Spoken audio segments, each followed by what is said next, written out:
están? Muy buenas tardes, qué gusto que inicien con nosotros una semana más. Terminamos también otro mes en este programa universitario de la UNAM Responde, con el compromiso y también con mucho gusto de seguir brindándoles a ustedes información confiable en relación a esta pandemia que nos dé herramientas y nos permita actuar de forma responsable. Gracias a todos ustedes que nos han acompañado a lo largo de estos casi 2 años. Seguimos en este espacio universitario. Y bueno, comenzamos el día de hoy hablando del semáforo epidemiológico que, como sabemos, es una herramienta para identificar el nivel de riesgo de contagio en los distintos estados del país. Y de acuerdo a la actualización más reciente, seguimos en un nivel moderado donde el mapa se pinta de verde y de amarillo. La mitad de los estados se encuentran en color verde, por lo que no tienen restricciones de movilidad, mientras que los otros 16 están en color amarillo. Y como siempre, pues hay que estar atentos al comportamiento de la pandemia y recordemos también que estos indicadores no significan que debemos bajar la guardia. El uso del cubrebocas y la vacunación son nuestras principales herramientas de protección. Y precisamente hablando sobre vacunas, su efectividad y la protección que nos ofrecen, nos habla esta tarde enseguida el doctor Carlos Rosales. Buenas tardes, doctor.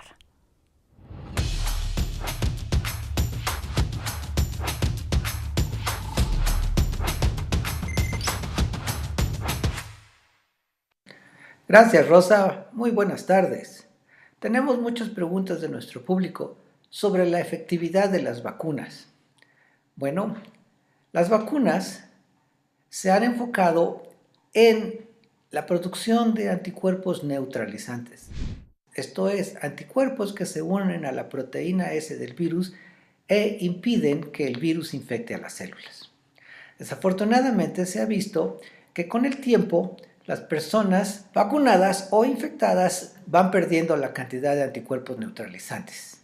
Y con la variante Omicron, que tiene cambios en la proteína S, pues se tiene preocupación de que los anticuerpos ya no puedan bloquear la infección. Y eso es lo que se ve. Omicron es más infectivo, pero aún así no causan una enfermedad grave. Entonces, las investigaciones recientes se han enfocado en ver otra rama del sistema inmunológico que es efectiva contra los virus, la llamada respuesta inmunológica celular, principalmente de los linfocitos T. Estudios recientes han demostrado que en personas vacunadas o previamente infectadas, las células T presentes reconocen a las variantes del virus, incluyendo Omicron. Incluso en un estudio muy reciente de China, personas que recibieron la vacuna Sinovac tienen anticuerpos no neutralizantes, pero que siguen reconociendo al virus y ayudan a otras células a eliminar la infección. En la mayoría de los estudios, las respuestas de linfocitos T se mantienen a más del 80%. Esto es, la respuesta celular es fuerte y se mantiene. Por tanto, las vacunas, aunque los anticuerpos neutralizantes bajen, siguen siendo muy efectivas para reducir la enfermedad grave, probablemente con ayuda de los linfocitos T. Por tanto, si puede, vacúnese pronto y sigamos todos tratando de evitar las infecciones. Muchas gracias. Hasta luego.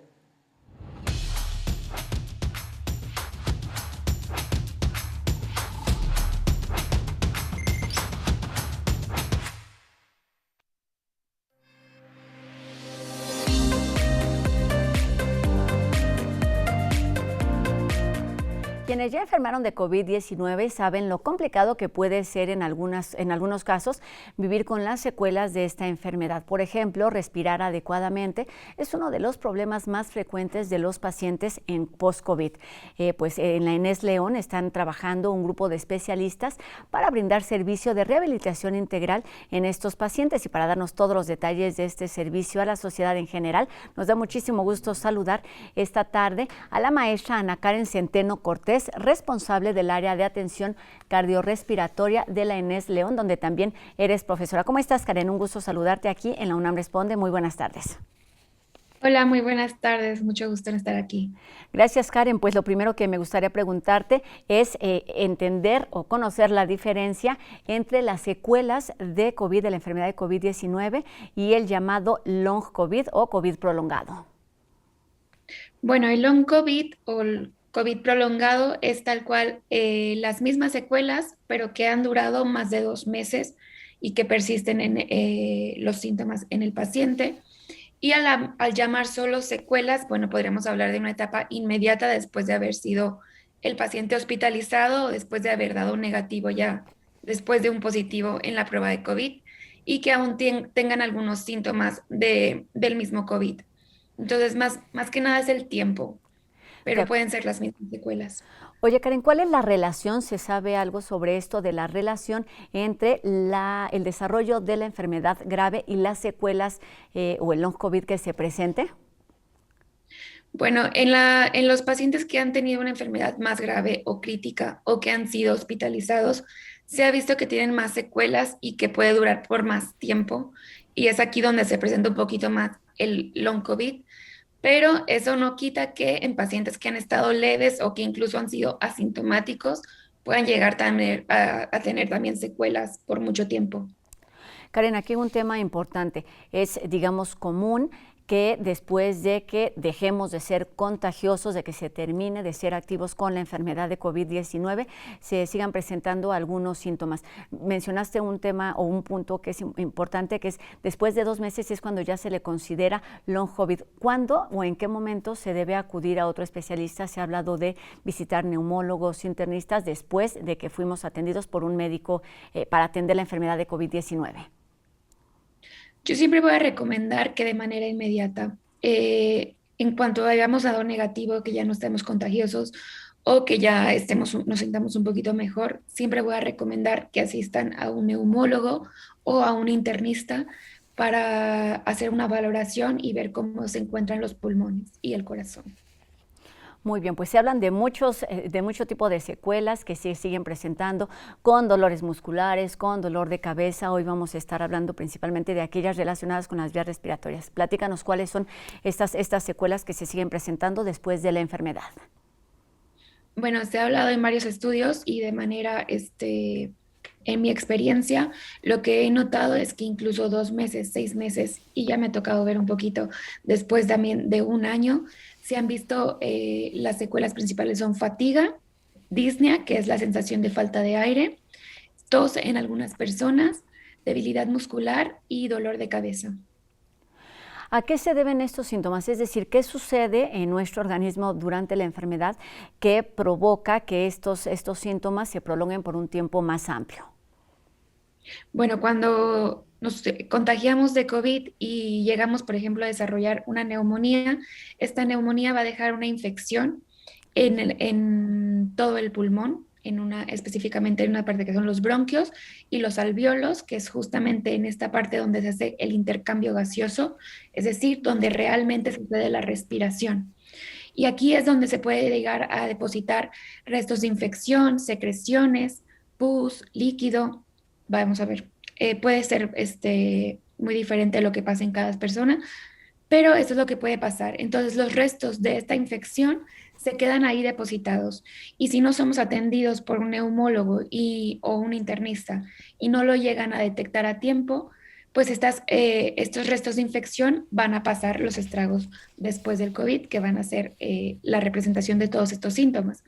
Si los alvéolos tienen restos de infección y no se produce un buen intercambio gaseoso, nos va a hacer que llevemos a una baja saturación, lo cual nos va a llevar a una falta de aire, que es la disnea, y también nos va a llevar por consecuente a fatiga, sobre todo en miembros inferiores, porque es donde vamos a sentir la falta de oxigenación en todas las piernas. Entonces es donde los pacientes refieren mucho cansancio al subir escaleras o al caminar más de 2 cuadras, por ejemplo.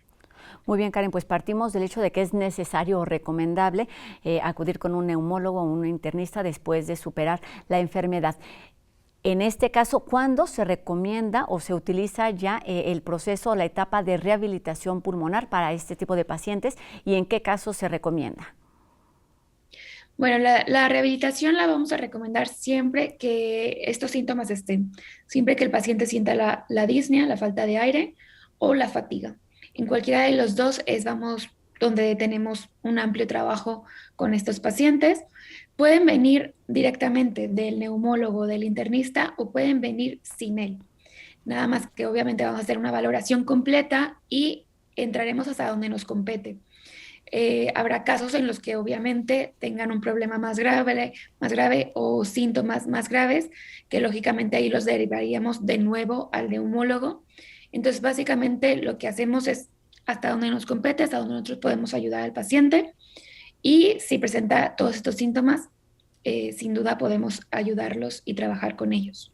Cuando te refieres a esto, Karen, es obviamente en la clínica de fisioterapia de la Inés León, es decir, a todos aquellos que estén cercanos a esta zona. Platícanos qué hacían ustedes, digamos, antes de la pandemia y cómo es que se volcaron a brindar este tipo de atención después o durante la pandemia.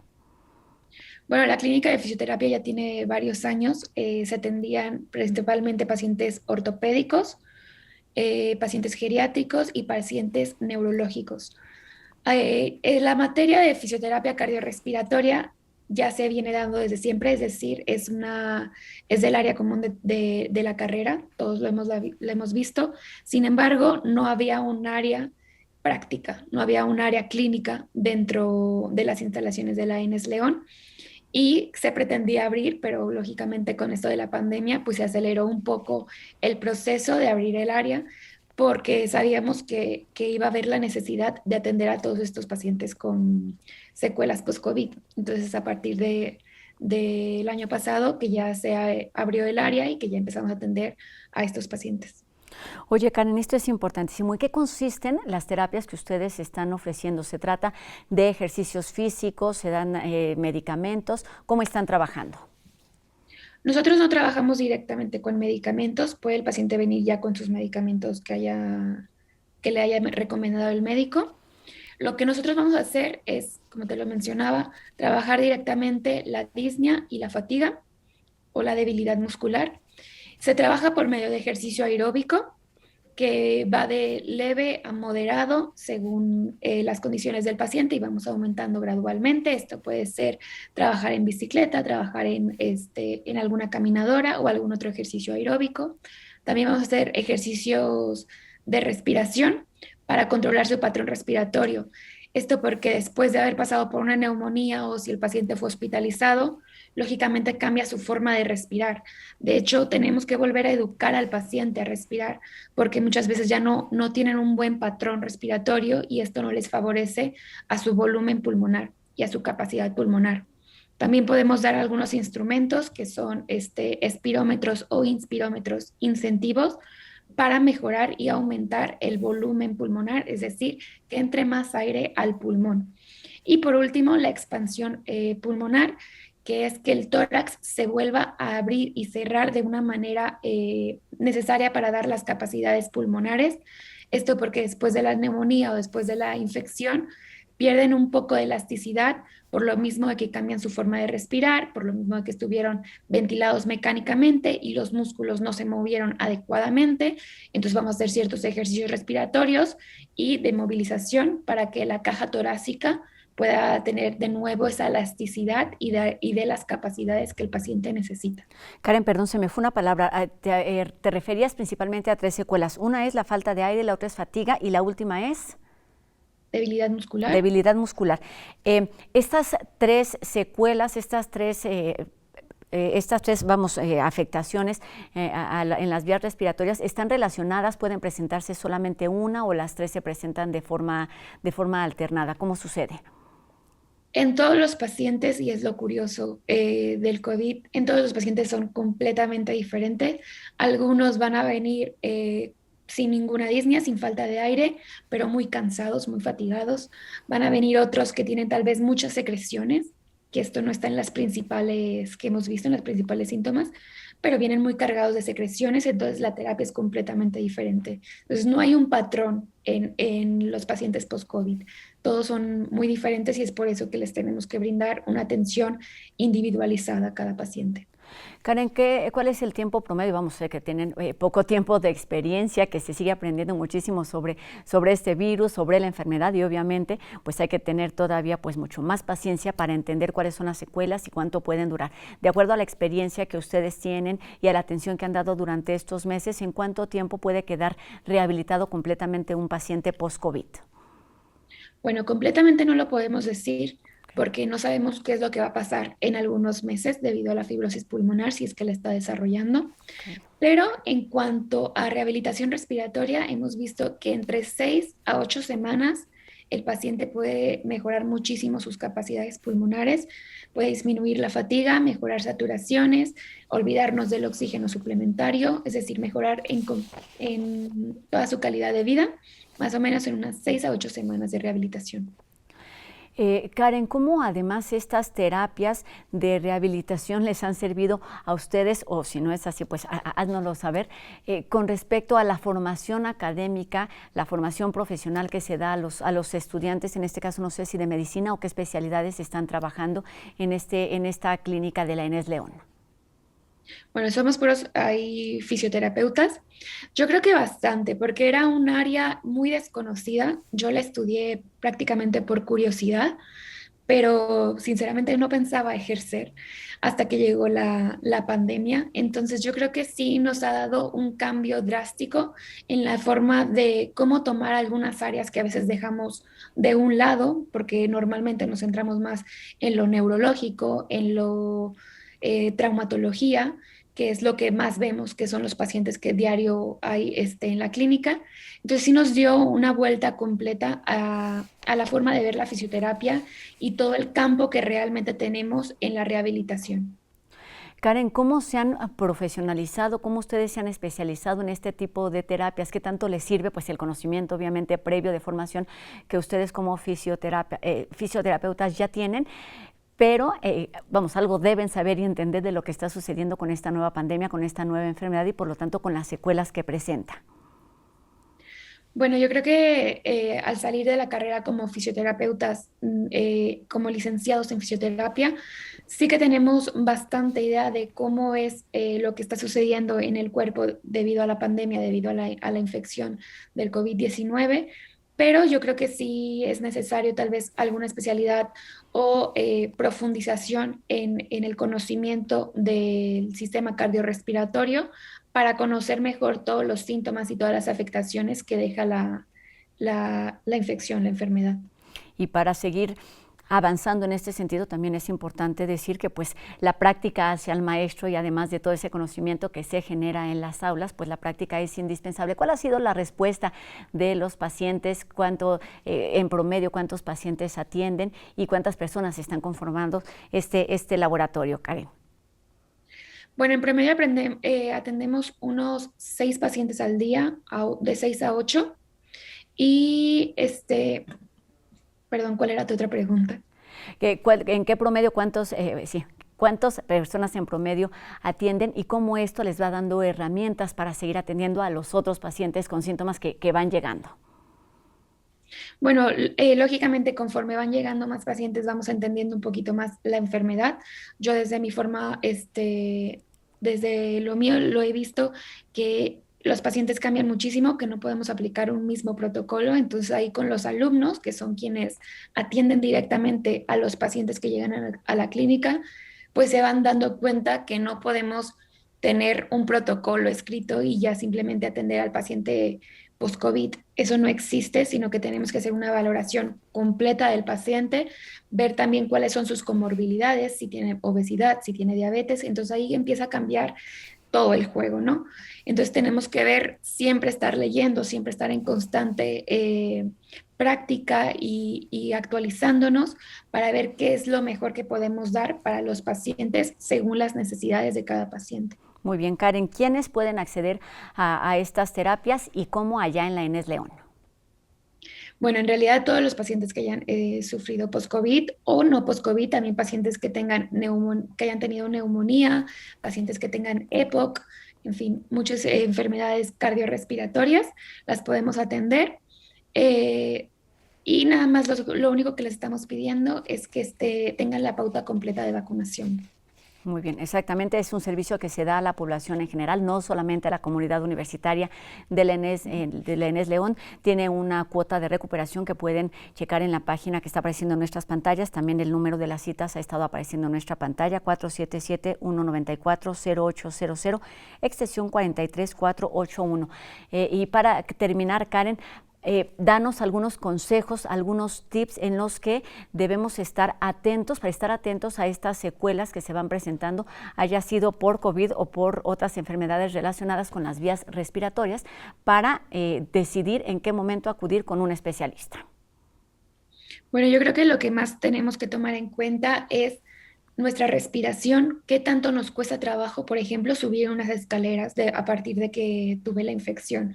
Esto pasa mucho en los pacientes que no tienen un reconocimiento de disnea, de falta de aire, y piensan que están bien porque están saturando a 98, por ejemplo. Pero que tal vez al subir escaleras se fatigan mucho, o al hacer alguna actividad como por ejemplo barrer, trapear, que antes hacían y no les costaba trabajo y ahora se fatigan, se cansan o sienten que tienen que jalar más el aire. Yo creo que esos son puntos que tenemos que considerar y escucharnos a nosotros mismos para tomar una decisión si necesito acudir a algún especialista. Es importante acudir con ellos para que se haga esta valoración, identificar cuáles son los síntomas y cuáles son esos órganos, esas áreas en donde se debe trabajar. Karen, ¿tienen algún rango de edad identificado en donde se presente con mayor frecuencia estas secuelas o el long COVID? Bueno, al principio se creía que era más en personas adultos mayores, pero sinceramente hoy han salido ya más artículos que incluso en niños han presentado secuelas. En lo personal, yo he visto más pacientes a partir de los 30 años, es donde más hemos visto las secuelas y por más tiempo. Muy bien, pues ahí está esta recomendación a visitar un neumólogo o un internista después de detectar o después de superar la enfermedad de COVID-19. Por supuesto, esta alternativa que ofrece la ENES León es importante para la población que está ahí cerca de esta entidad universitaria. Muchísimas gracias, maestra Ana Karen Centeno, responsable del área de atención cardiorrespiratoria de la ENES León y también profesora de esta entidad universitaria. Muy buenas tardes y mucho éxito con estas terapias y, por supuesto, con el aprendizaje que ofrece una nueva oportunidad para los estudiantes y para los terapeutas. Buenas tardes, Karen. Muchísimas gracias, buenas tardes. Gracias. Y bueno, seguimos con más información aquí en la UNAM Responde. Enseguida tenemos a Dani Quino y a los chicos de No Memes que nos hablan sobre una pionera de la computación. Se trata de Ada Byron. La primera programadora de ordenadores que utilizó un algoritmo nació en Reino Unido el 10 de diciembre de 1815 y fue bautizada como Augusta Ada Byron. Recién nacida, su madre, una aristócrata aficionada a la ciencia y de fe protestante, la alejó de su padre, el poeta Lord Byron, y le proveyó una educación científica alejada de la poesía. Sin embargo, la pequeña Ada tenía inclinaciones por ocupar su imaginación en la indagación del mundo y dejarse llevar por sus pasiones. Una herencia paterna, consideró su madre. Por eso fue encomendada con Mary Somerville, una escritora, científica y matemática escocesa con quien Ada entablaría una relación muy cercana. A sus 18 años, el 5 de junio de 1833, Ada acudió a una de las reuniones a las que llegaban ella, su madre, Charles Darwin, Charles Dickens y Michael Faraday, entre otras personalidades, ¿verdad?